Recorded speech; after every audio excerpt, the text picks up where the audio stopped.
Assalomu alaykum do'stlar.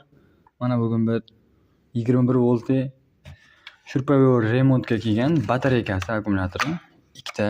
Mana bittasini ichini ochsak, ichidan 3 dona yacheyka chiqdi, mana uchalasi. Demoqchi bo'lganim 1300 milliamperlik 12 voltlik akkumulyator.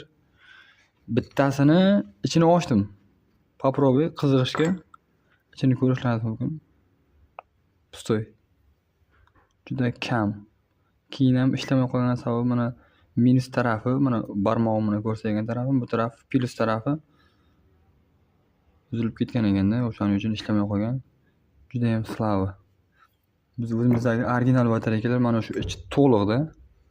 O'shaning evaziga 47 gram chiqadi. Bu 32 gram chiqdi og'irligi. Общий og'irligi. Xitoy nimalar qilib yormaydi.